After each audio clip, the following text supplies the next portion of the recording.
Verily, Allah's Messenger, peace be upon him, said, my cistern has its dimensions wider than the distance between Aliyah and Adan, and its water is whiter than ice and sweeter than the honey diluted with milk, and its cups are more numerous than the numbers of stars.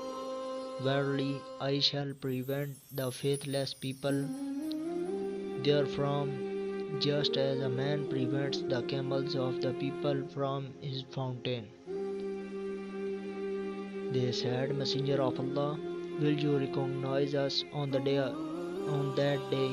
He said, yes, you will have distinctive marks which nobody among the peoples except you will have.